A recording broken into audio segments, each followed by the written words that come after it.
Hello there, welcome. Today I'm going to talk about Dress to Kill. This is part 2 of my DePalma season.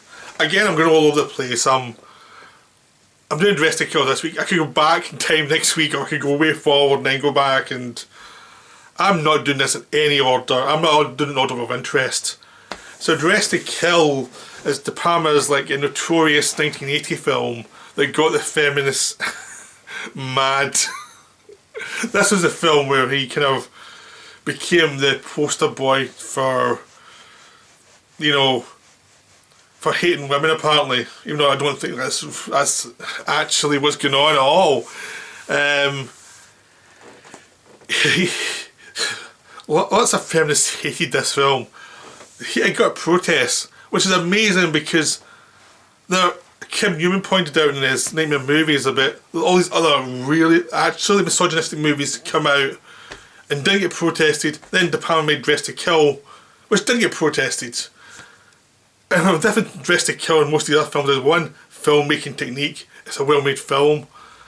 Two, there's not that much blood in it. I mean, there's hardly any blood. It's just what you think you see rather than what you actually see.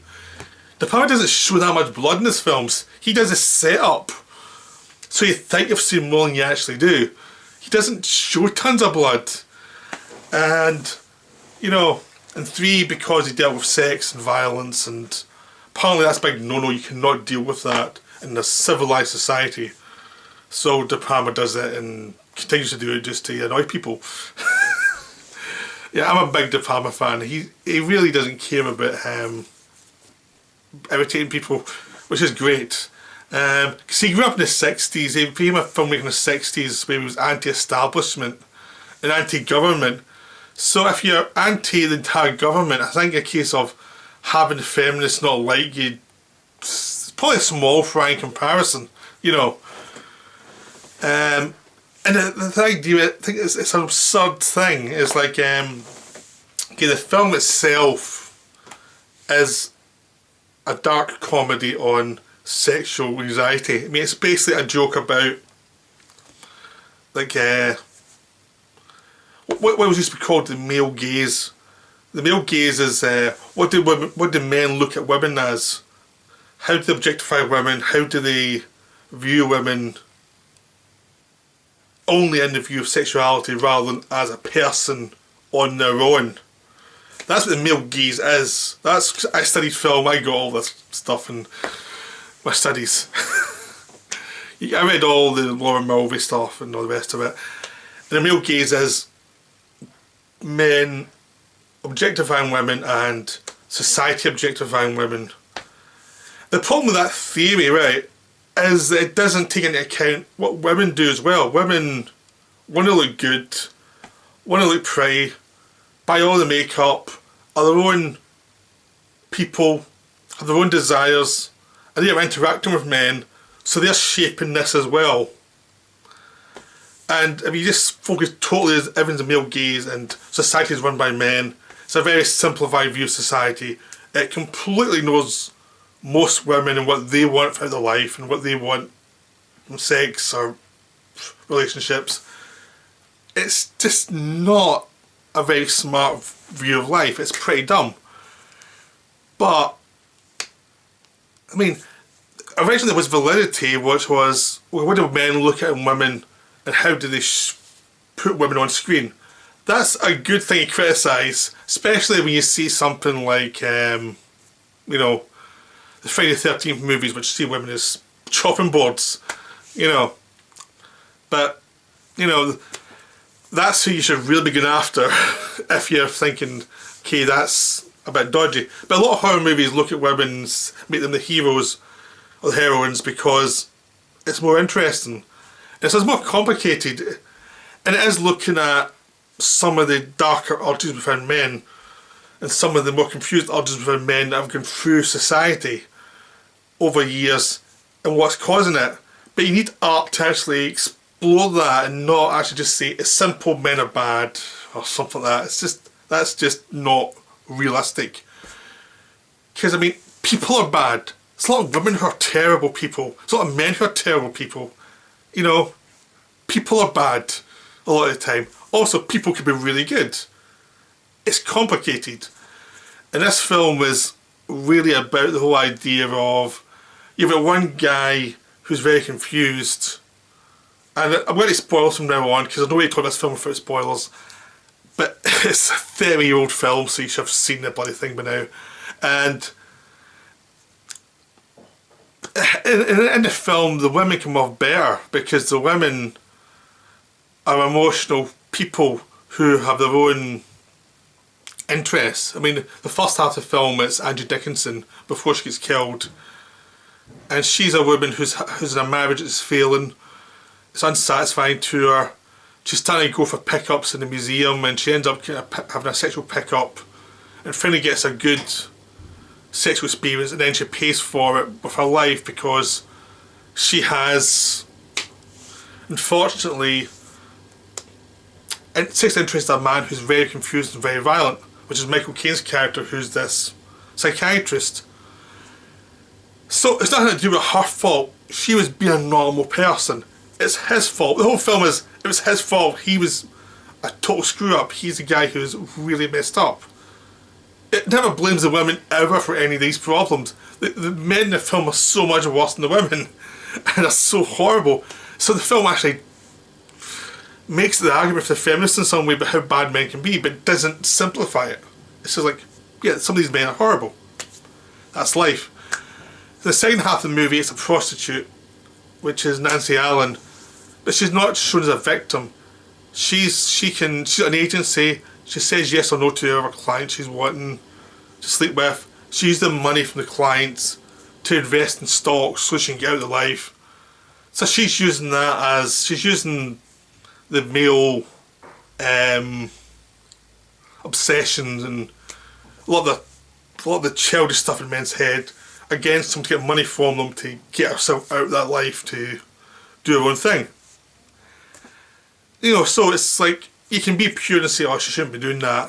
Or you can just say, that's life. That's an adult making their own decision. You know, that's the attitude I would take. But I'm not a Puritan. And there's a very Puritan element to the criticism of this film. Because the film really isn't, it was really a comedy about all that stuff. Because it's really blackly comic with the idea of, you can go and make a mistake, and you pay for it well beyond what you should because of the impulses of someone else who hasn't got control over themselves. So Michael Caine plays a psychiatrist who's a lot of dark urges, who thinks he's sexually misassigned and thinks he should be a woman that'll make his situation better. Who knows if that's true or not, but it's driving him mad. So he's split personality, and the female side of him gets the razor blades and starts killing people he's sexually attracted to punish him, so he'll have the sexual reassignment surgery. Now, it's not the most sensitive look at transsexuals, but this was the early 80s. I mean, society was a different time then. But also, it actually had videos on screen talking about, with actual transsexuals talking about the situation. And it makes it really clear this one case, the Michael Caine character is not the same as a normal transsexual. This is a guy who's gone completely mad. You know, the way that any, like, rapist does not represent all men. It's like, it's that individual. That person's gone crazy. It doesn't represent the norm. And he uses the whole thing of the split personality as idea of the craziness of the male psyche within this new paradigm of women's liberation. Women can go and do their own thing. They're not tied to the guy anymore. And this guy's just confused as hell about it. I mean, he could be a kind of men's rights activist gone mad. He's really coping well with women in the workplace. Women have known. He's like the sensitive guy. He's like almost like the male feminist as well. He's a sensitive guy who's to women. Oh, he's lovely. He's nice. He's warm. He listens. But there's a lot of anger bubbling below the surface. He's not confronting his own feelings. The whole film's about this, I guess, guy who cannot confront his own feelings. He looks like traditional male from like that era, which is this much more conservative, buttoned up person who can't confront the changing world. Well, that's what it presents. That's the idea. But it's also a satire because it's about the nightmare of this situation. So you have suspense sequences showing the nightmare of being a woman in the city and the nightmare of his situation. But the film is always on the side of the female characters. It really is. I mean, it's always views them as, having the right to do what they're doing. Like, what's happening with Michael Caine character is the abnormal situation. But no one seemed to see that when it came out. It was viewed as anti-women, even though the main characters were women, and they were viewed in the film as very positive characters, very kind people who did their best in bad situations. So that's tricky. But what's great about the film itself is the style. The style is great because it's always a nightmare logic. It starts off with a shower scene with this woman having a sexual fantasy in the shower, and then you find that she's having sex with her husband, unsatisfying, she has to fantasise. And throughout the film, from then on in, a lot of the sequences that I've seen from her point of view are very elongated to show her psychology of she's unsatisfied, everything's going wrong in her life. So the first 40 minutes is all about that. That's all about her problem. Then she dies, then it goes to Nancy Allen.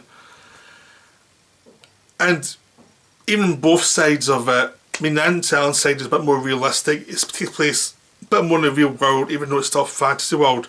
And the more she gets involved with the mystery of who killed the Angie Dickinson character, the more the film starts to edge back into that fantasy world of the craziness of the longer takes, of the slow motion, of these weird shots, of the nightmare of the situation through the point of, and you get the indication of the killer of what they're about.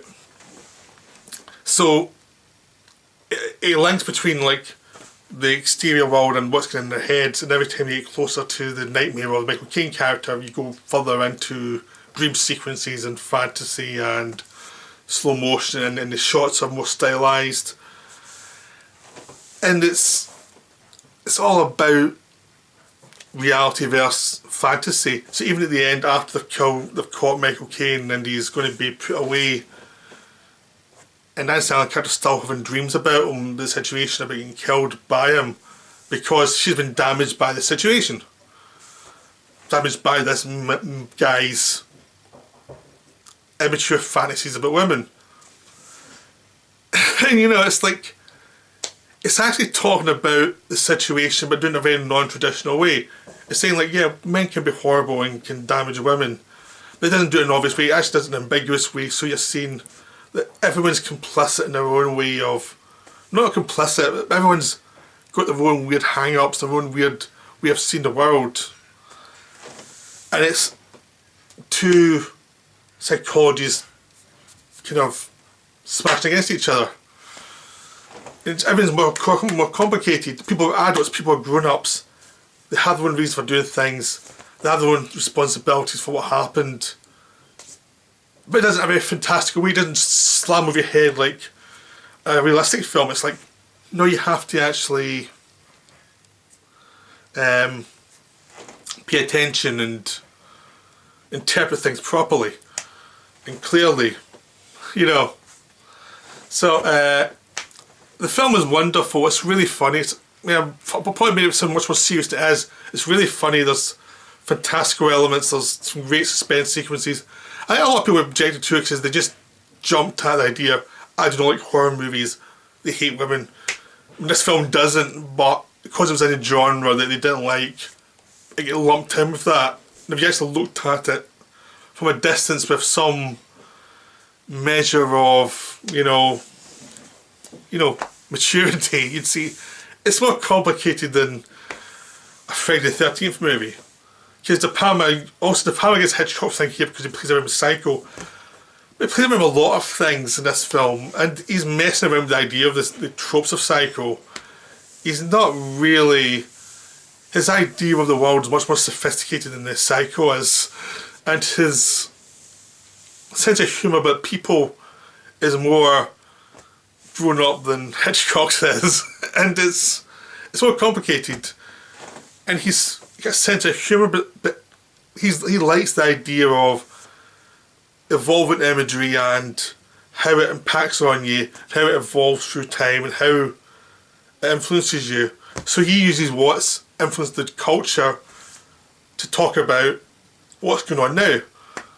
And it works in this film as well because it's about the idea of a guy who's trapped in an older culture and their imagery. So of course he's going to go to that kind of imagery. You know, and it's subconscious, because that's probably what linked in his head when he was younger. Everything from an earlier age, which makes the Psycho thing feel clear and feel right for this film. So I've rambled on enough about Dress to Kill. I hope you enjoyed this. I hope it makes sense what I'm saying. I'm trying to talk it through, but it's complicated. But I'll be back with my last video of this week. So I'm only going to start doing 4. I did 5 last week, but I think it's too much for people watching and for me. So I'm going to come back with some Alan Clark movies.